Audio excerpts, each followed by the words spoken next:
alarm rang at 6 a.m. Isaac Miller hit snooze, dreading the day ahead. The quarterly team meeting loomed, and the thought of speaking in front of 20 colleagues made his stomach churn. Last quarter, he had fumbled through his presentation, lost his train of thought twice, and noticed at least 3 people checking their phones while he spoke. The memory still made him wince. Later that morning, as Isaac waited for the elevator, his boss approached. "Hey, Isaac, about your section today, I need you to really nail the conversion metrics. The executives will be watching." Isaac nodded, throat suddenly dry. "No problem," he mumbled, though it felt like a very big problem indeed. Inside the meeting room, Isaac felt his heart hammering as his turn approached. When called upon, he stood too quickly, knocking his knee against the table. His slides looked different on the projector, smaller, harder to read. Was everyone noticing his trembling hands? He rushed through points he had meant to emphasize, forgot a key statistic, and when the CFO asked a direct question, Isaac heard himself ramble for nearly a minute before trailing off without actually providing an answer. Sound familiar? If you have ever felt your confidence collapse during an important conversation, struggled to express yourself clearly in meetings, or walked away from an interaction thinking, "Why did I say that?" You are not alone. Communication breakdowns happen to everyone, from entry-level employees to CEOs, from first dates to 40-year marriages. The consequences of these communication failures extend far beyond momentary embarrassment. They can derail careers, damage relationships, and dramatically limit your influence and opportunities. But here is the reality that few people talk about. Most of our communication problems stem from a handful of fundamental mistakes. And with the right approach, you can fix approximately 90% of these issues in just 7 days. This is not about becoming a silver-tongued orator overnight or mastering manipulative techniques. This is about identifying and correcting the core issues that sabotage effective communication. Issues that most people never address because they are focusing on the wrong things entirely. In my 15 years studying interpersonal communication and coaching everyone from executives to social anxiety sufferers, I have identified 7 key adjustments that create immediate, noticeable improvements in how people communicate and how others respond to them. Each adjustment requires just 1 day of focused practice to integrate into your natural behavior. What makes this approach different? Most communication advice falls into 2 categories. Overly simplistic tips like, make eye contact, or impossibly broad directives like, be more confident. The 7-day transformation I am about to share targets the specific psychological and behavioral barriers that prevent effective communication, providing concrete techniques to overcome each one. Before we dive in, let me ask you, what if the solution to your communication struggles is not more information but better implementation? What if you already know more than enough theory but have been practicing the wrong things? And what if making just a handful of targeted adjustments could transform how you connect with others in virtually every context? Let me share a story about Rachel Hayes, a project manager at a software company who came to me after being passed over for promotion 3 times. "I know my work is excellent," she told me during our first session, "but whenever I try to speak up in meetings or pitch my ideas to leadership, something gets lost in translation. I can literally see them tuning out." Rachel's technical skills were impeccable, but her communication style was undermining her at every turn. She spoke too quickly, packed too much information into each sentence, and, perhaps most critically, never adapted her message to her audience. When presenting to executives, she would dive into technical details that only other engineers would appreciate.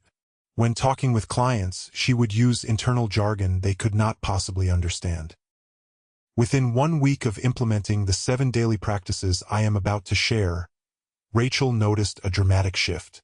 In yesterday's leadership meeting, the CEO actually stopped the discussion to ask for more of my input, she reported. That has never happened before. 3 months later, Rachel received the promotion she had been seeking, along with feedback specifically praising her clear and compelling communication style. This transformation was not magic. It was not even particularly difficult. It simply required identifying the specific barriers preventing effective communication and systematically addressing each one. And that is exactly what we are going to do together over the next 7 days.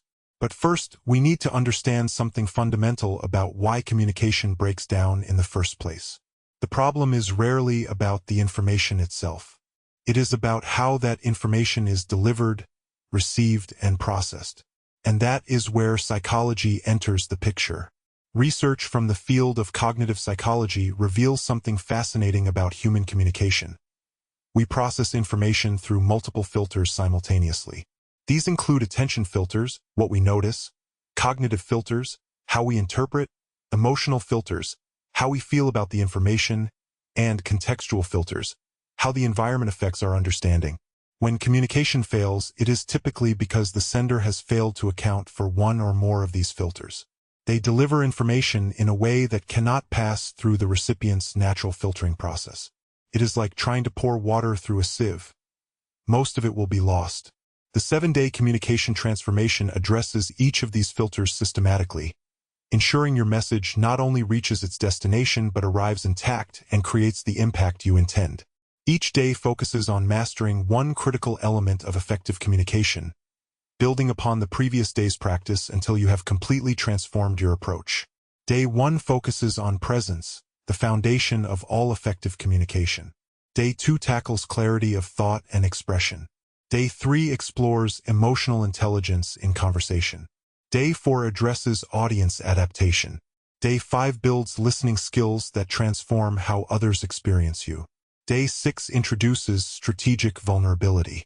And Day 7 integrates everything through intentional practice. Together, these 7 practices address approximately 90% of the communication problems most people experience. Not because they are comprehensive, there are certainly nuances and edge cases they do not cover, but because they target the highest leverage aspects of interpersonal communication, the areas where small improvements yield disproportionately large results. As we explore each practice, I will share both the psychological principles behind it and concrete techniques for implementation. You will hear stories of real people who have transformed their communication using these exact methods. And most importantly, you will receive specific exercises to practice each day, gradually building your communication muscles until what once felt awkward becomes effortless. So, are you ready to transform your communication in just 1 week? The journey begins now, with understanding the hidden psychology that makes or breaks every interaction you have. Every conversation you have operates on 2 distinct levels: content and connection. The content is what you say, the information, ideas, and statements you communicate. The connection is how you say it, the emotional resonance, the rapport, the feeling of being in sync with another person. Most communication advice focuses almost exclusively on content. But research consistently shows that connection accounts for up to 80% of communication effectiveness. This reveals the first major insight. Most communication problems are not content problems but connection problems. You may be saying all the right things but still failing to create impact because the connection component is missing or weak. Consider what happens in the brain during face-to-face communication. Neuroscientists using functional MRI technology have observed that when 2 people engage in effective conversation, their brain activity actually begins to synchronize. This neural coupling indicates that the listener is not just hearing words but essentially experiencing the speaker's thoughts as their own. However, this synchronization only occurs when both content and connection are aligned. When connection is weak, when the speaker seems distracted, inauthentic, or misaligned with their own message, the neural coupling breaks down. The listener processes the words, but the deeper resonance, the sense of shared understanding, never materializes. This explains why technically perfect presentations can still fall flat, why carefully crafted emails can be misinterpreted, and why even the most logical arguments sometimes fail to persuade. Without connection, content alone rarely creates the impact we intend. Now, you might be wondering, if connection is so important, why do we focus so much on content? The answer is simple. Content is easier to measure and control. We can plan what information to include, what points to make, what words to use. Connection, by contrast, feels mysterious and unpredictable. It seems to depend on chemistry, circumstances, or natural charisma, factors we often believe are beyond our control. But this assumption is fundamentally wrong. Connection is not magical or innate. It is a set of concrete skills and practices that anyone can learn and improve. And improving these skills is precisely what we will focus on over the next 7 days. Let us begin with day 1, cultivating presence. Presence is the foundation of effective communication. It is the quality of being fully engaged in the current moment, free from distraction, and authentically connected to both your message and your audience. When you communicate with presence, people do not just hear you, they feel you. And this feeling creates an entirely different response in the listener's brain and body. Isaac, whom we met earlier, struggled with presence during his presentations. Even when physically present, his mind was elsewhere, worrying about judgment, rehearsing future sentences, or ruminating on past mistakes. This mental absence was immediately detectable to his audience, though they might not have been able to articulate exactly what was missing. The science of presence is fascinating. When we are fully present, our parasympathetic nervous system activates, reducing stress hormones and allowing access to our full cognitive resources. Our body language naturally aligns with our words. Our voice finds its optimal resonance. And perhaps most importantly, we become responsive rather than reactive to the feedback we receive from others. Presence cannot be faked, but it can be cultivated. Here is the day 1 practice for developing presence in all your communications. The 3-breath reset. Before any important communication, whether entering a meeting, picking up the phone, or beginning a presentation, take 3 deliberate breaths. On the first breath, notice your body and release physical tension. On the second breath, clear your mind of distracting thoughts. On the third breath, connect with your core intention for the communication ahead. This practice takes less than 30 seconds but dramatically shifts your neurophysiological state. Research shows that just 3 mindful breaths can reduce cortisol, the stress hormone, and activate the prefrontal cortex, the brain region responsible for executive function. Marcus Jordan, a sales director who implemented this practice, reported, "I used to walk into client meetings already thinking about closing the deal, mentally 3 steps ahead of the actual conversation. After practicing the 3-breath reset for just 1 week, my close rate increased by 22%. Clients commented that I seemed more attentive and trustworthy. The irony is that by focusing less on the outcome and more on being present, the outcomes improved dramatically." For day 1, your assignment is simple. Practice the 3-breath reset before every significant communication. This includes meetings, phone calls, important emails or messages, and any conversation you want to improve.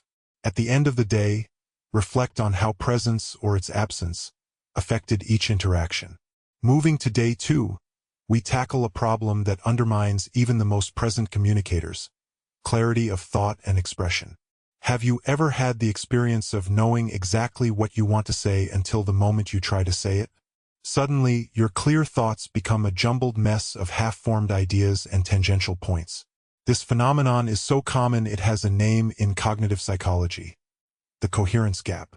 The coherence gap describes the distance between how organized our thoughts feel inside our heads and how organized they actually are when expressed. Inside our minds, ideas connect through complex associative networks. We understand the relationships between concepts because we have the full context. But when we communicate these ideas to others, we often fail to translate this internal structure into a linear format others can follow. Rachel Hayes, the project manager we discussed earlier, struggled significantly with the coherence gap. Her brilliant technical mind made connections between concepts at lightning speed, but when presenting these ideas, she would jump from point to point, assuming her audience was following the same mental pathways. They rarely were. The solution to the coherence gap is a practice I call structured simplicity. This involves organizing your thoughts before expressing them, using simple frameworks that provide clarity without oversimplification. Here is the day 2 practice. Before any significant communication, take 30 seconds to organize your thoughts using the what, why, how framework. What is your main point? Why does it matter to your audience specifically? How should they act on or think about this information? For spontaneous conversations where advanced preparation is not possible, practice the 1-sentence clarifier. After making a complex point, add a single sentence that begins with, "In other words," Or the key point here is, this forces you to distill your message to its essence. Paul Lawrence, a management consultant who adopted these practices, shared, "I used to pride myself on the complexity of my thinking. I would explore every nuance and contingency when explaining recommendations to clients. After implementing structured simplicity, my client satisfaction scores increased by 36%. One client told me, "For the first time, I feel like you are not just smart but also clear. Clarity is not about dumbing down your message. It is about respecting your audience's cognitive resources and ensuring your brilliant ideas actually reach their destination intact."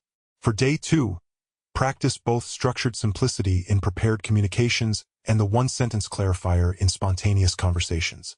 Pay attention to how people respond differently when your message is structured for their understanding rather than reflecting your thinking process. As we move to day 3, we address perhaps the most overlooked aspect of effective communication: emotional intelligence in conversation. Traditional communication advice treats emotional intelligence as a separate skill from communication itself. In reality, every message you deliver carries both informational content and emotional subtext. Ignoring either dimension guarantees misunderstanding. Neuroscientist Antonio Damasio's research on decision-making revealed something counterintuitive. People with damage to the emotional centers of their brain could not make even simple decisions despite intact reasoning abilities. Why? Because without emotion, we cannot assign value or importance to different options. We cannot prioritize. Communication works the same way. Without emotional context, information lacks priority and personal relevance. It becomes just another piece of data in an already overwhelming world. Consider how differently you would communicate the same basic information. We need to change the project timeline. Depending on whether your audience is likely to feel anxious, relieved, frustrated, or excited about this change. The information remains constant, but how you frame it, the words you choose, and even your tone and pace should vary based on the emotional context. The day 3 practice focuses on developing this emotional awareness and responsiveness. The emotional check-in. Before and during important communications, ask yourself 3 questions. What am I feeling right now? What might the other person be feeling? How should these emotional realities shape my message? This practice is not about manipulating emotions but acknowledging their central role in how information is processed and valued. By considering the emotional dimension of your message, you dramatically increase its relevance and impact. Oliver Martinez, a team leader at a healthcare organization, implemented the emotional check-in when communicating changes to his department's procedures.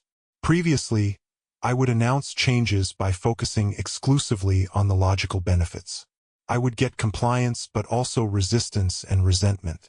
After practicing the emotional check-in, I started acknowledging upfront that change can feel disruptive and explaining how the new procedures addressed concerns team members had expressed previously. Not only did implementation go more smoothly, but team members started proactively suggesting additional improvements. For day 3, practice the emotional check-in before and during your communications. Notice how accounting for the emotional dimension changes both how you deliver your message and how others receive it. Day 4 builds on this foundation with a skill that separates truly exceptional communicators from the merely competent: audience adaptation. The fundamental mistake most communicators make is crafting messages that make sense to themselves rather than to their specific audience. This seems obvious when stated directly, yet we violate this principle constantly in practice. Cognitive psychologists call this the curse of knowledge. Once we know something, it becomes difficult to imagine not knowing it.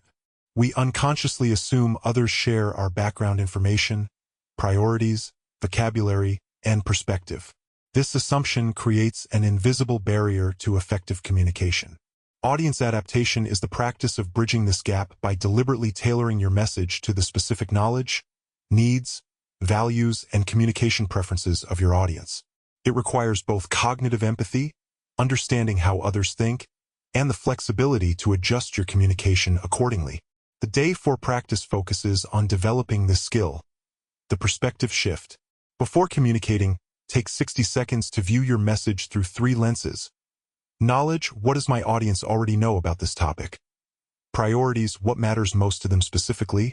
and preferences. How do they prefer to receive information? Then adjust your message accordingly. This might mean providing more background information, highlighting different benefits, changing technical terms to accessible language, or reorganizing information from most to least important for big-picture thinkers, or vice versa, for detail-oriented audiences.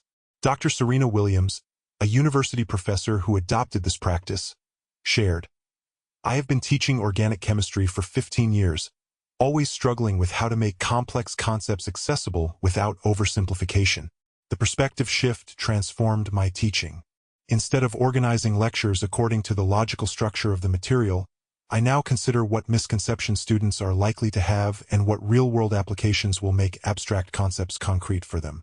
My student evaluations improved from an average of 3.2 to 4.7 out of 5 in a single semester." For day 4, practice the perspective shift before each significant communication. Pay special attention to how different audiences require different approaches, even when the underlying message remains consistent. As we reach day 5, we address what might be the most powerful yet undervalued communication skill: strategic listening. When most people think about improving communication, they focus exclusively on expression, speaking and writing more effectively. But communication is a two-way process, and how you listen is just as important as how you speak. In fact, how you listen largely determines how others respond to what you say. Research in communication psychology shows that feeling genuinely heard activates the brain's reward centers in ways similar to receiving physical pleasure or monetary rewards. When people feel heard, they become more receptive, open, and willing to consider your perspective. Conversely, when they do not feel heard, they become defensive, closed, and resistant, regardless of how eloquently you express yourself. Strategic listening goes beyond passive hearing or even active listening techniques like paraphrasing. It involves listening with specific intent, to understand both stated and unstated needs, to identify shared values and goals, and to create psychological safety that enables productive dialogue. The Day 5 practice centers on a technique I call triple-layer listening. This approach involves listening simultaneously for content, what is being said, emotion, how the person feels about what they are saying, and intention, what they hope to achieve by saying it. When you detect all three layers, you can respond in a way that addresses the complete message, not just the surface content. This creates an experience of being deeply understood, which transforms the entire communication dynamic. The practical exercise for implementing triple-layer listening is the reflection pause. After someone shares something significant, take a brief pause before responding. During this pause, mentally note the content, emotion, and intention you observed. Then respond in a way that acknowledges all three layers. For example, rather than simply responding to the content of, "I am not sure this project timeline is realistic," you might say, "You are concerned that the timeline we have set might not give us enough room for unexpected challenges." Content: "I sense you are feeling pressured about this emotion, and you want to make sure we are setting ourselves up for success rather than disappointment." Intention: "Is that right?" James Thompson, a marriage counselor who teaches this technique to couples, reports, "The transformation is often immediate and dramatic. Partners who have been arguing for years suddenly feel understood, sometimes for the first time. The reflection pause creates a moment of genuine connection that makes problem-solving possible. It is not that the issues disappear, but the emotional charge that prevented resolution dissipates." For Day 5, practice triple-layer listening and the reflection pause in your conversations. Pay attention to how differently people respond when they feel fully heard at all three levels. As we move to Day 6, we explore a dimension of communication that many people find challenging but that creates some of the most meaningful connections: strategic vulnerability. Brené Brown's research on vulnerability has revolutionized how we understand human connection. Her findings, backed by thousands of interviews and rigorous data analysis, reveal something counterintuitive. Appropriate vulnerability, sharing our authentic thoughts, feelings, and experiences, does not diminish our influence but dramatically enhances it. Yet many of us, particularly in professional contexts, operate from the opposite assumption. We believe that projecting perfect competence and certainty is the path to respect and influence. Research shows this approach often backfires, creating distance rather than connection and triggering skepticism rather than trust. Strategic vulnerability is not about indiscriminate sharing or emotional dumping. It is about thoughtfully revealing aspects of your authentic experience in service of deeper connection and more honest communication. The key word is strategic vulnerability, that is proportionate to the relationship and context, that serves a meaningful purpose, and that invites reciprocal openness without demanding it. The Day 6 practice centers on a technique called the authentic disclosure. This involves identifying one appropriate opportunity each day to share something slightly more personal or authentic than you typically would in that context. This might be acknowledging uncertainty when you do not have all the answers, sharing how you feel about a situation rather than just your thoughts, admitting a mistake or learning experience, or expressing appreciation in specific personal terms rather than generic praise. The power of the authentic disclosure comes from breaking the professional facade that keeps communication surface level and transactional. By going first, showing that it is safe to be human in this interaction, you create space for others to respond with greater authenticity as well. Lisa Chun, a senior executive at a financial firm, implemented this practice with transformative results.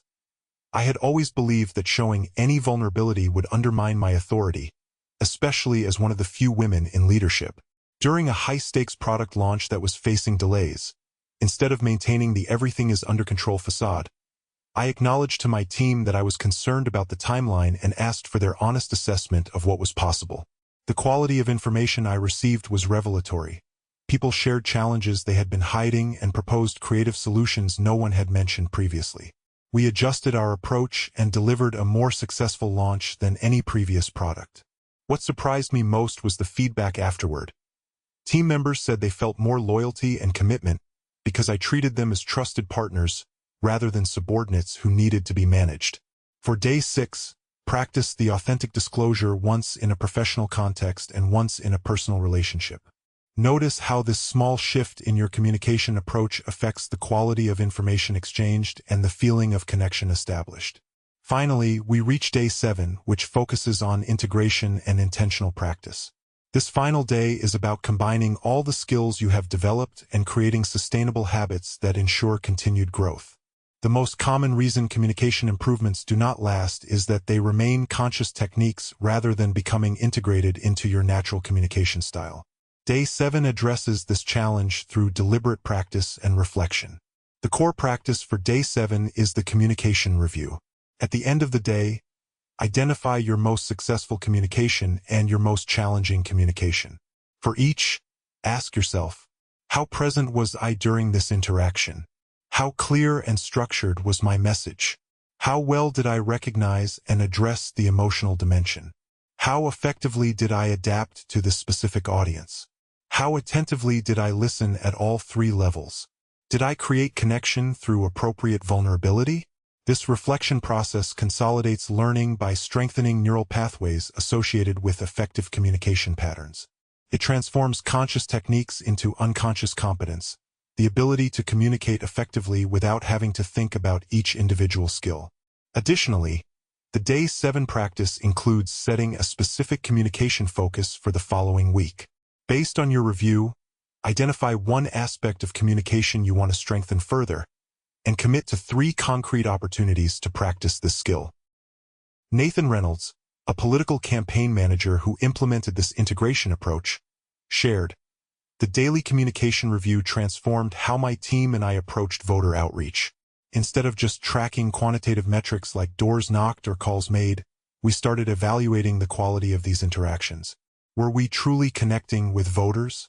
Were we adapting our message to their specific concerns? This qualitative focus completely changed our effectiveness. Our volunteer retention increased by 40% because people found the work more meaningful, and our conversion rate of undecided voters improved dramatically." For Day 7, complete the communication review for your interactions throughout the day and set your communication focus for the coming week. This practice not only consolidates what you have learned, but also establishes a sustainable framework for continued growth. Now, having explored each day's practice in detail, let us step back and consider the cumulative impact of this 7-day transformation.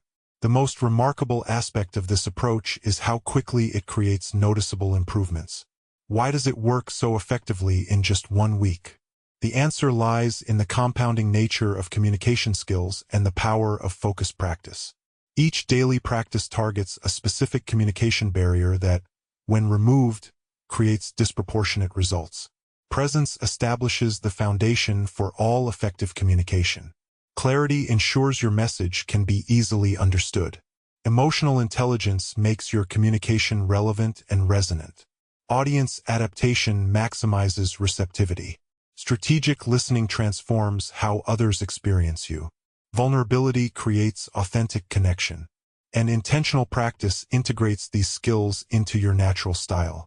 Together, these practices address approximately 90% of common communication problems. Not because they cover every possible communication scenario, they do not, but because they target the highest leverage aspects of human connection, the elements that make the greatest difference in how your message is received and what impact it creates. Consider the transformation of Taylor Rodriguez, a customer service team leader who implemented the 7-day approach. Before, I was constantly putting out fires between customers and our technical team. Customers felt unheard, and the technical team felt unfairly blamed. After practicing the 7 daily skills, these conflicts practically disappeared. I realized I had been acting as a message relay rather than a true communicator. Now, I ensure customers feel genuinely heard while translating their needs into language that motivates our technical team. The same basic information flows between the parties, but the way it is communicated has completely transformed the outcome. The beauty of this approach is its simplicity and accessibility. You do not need special talents or resources to implement these practices. You need only the willingness to focus on one specific aspect of communication each day and to practice deliberately. And while 1 week will not make you a perfect communicator, such a thing does not exist. It will create substantial, noticeable improvements in how effectively you connect with others across contexts. The key is consistency and intentional practice. As we conclude this exploration of the 7-day communication transformation, I want to address a question that often arises. What happens after the 7 days? The practices you have learned do not expire after 1 week. Rather, they become the foundation for continued growth and refinement. Some people choose to focus on a different skill each day of the week indefinitely, creating a sustainable rhythm of practice. Others identify their 2 or 3 weakest areas and concentrate on strengthening those specific skills until they become second nature. The most important thing is to maintain awareness of these dimensions of effective communication and to continue practicing deliberately rather than falling back into unconscious communication patterns. The communication review from day 7 provides a structure for this ongoing awareness and growth.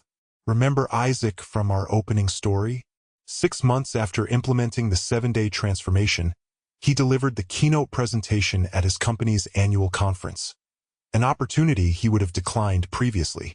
Feedback forms rated his session the most valuable of the event, with attendees specifically commenting on his authentic presence and ability to make complex information accessible and relevant. Rachel Hayes, the project manager who had been passed over for promotion 3 times, not only received her desired promotion but was subsequently invited to lead cross-functional initiatives specifically because of her exceptional ability to communicate effectively with diverse stakeholders. These transformations did not require becoming different people. Isaac and Rachel simply identified and removed the specific barriers preventing their natural intelligence, expertise, and personality from connecting effectively with others. They learned to communicate in a way that respects both the message and the messenger, both the content and the connection. You can create the same transformation in your own communication. Beginning tomorrow, practice presence. The day after, focus on clarity. Then emotional intelligence, audience adaptation, strategic listening, and appropriate vulnerability. Finally, integrate what you have learned through intentional review and practice. 1 week from today, you will not be a perfect communicator, but you will be substantially more effective, more connected, and more confident in your ability to create the impact you intend. You will have addressed approximately 90% of the communication problems that previously limited your effectiveness and influence. The journey to becoming an exceptional communicator never truly ends. There is always room for refinement, always new contexts and challenges that require adaptation. But with these 7 foundational practices, you have everything you need to continue growing and improving indefinitely. Remember, effective communication is not about perfection but connection, creating understanding, trust, and shared meaning with others. When you approach communication with this mindset, focusing on connection rather than perfection, you transform not only how you communicate but how you experience relationships in every area of your life. The most powerful truth about communication is also the simplest. When we connect authentically with others, when we are fully present, clear, emotionally aware, adaptable, attentive, and appropriately vulnerable, we create not just understanding but belonging. And in a world increasingly characterized by disconnection and division, the ability to create genuine connection might be the most valuable skill you can develop. Your 7-day transformation begins now with a single breath, a moment of presence, and the intention to communicate not just to be heard, but to be understood, to connect, and to create meaningful impact in every interaction you have. Effective communication is not merely about exchanging information. It is about creating connection that transforms relationships, opportunities, and outcomes in every area of life.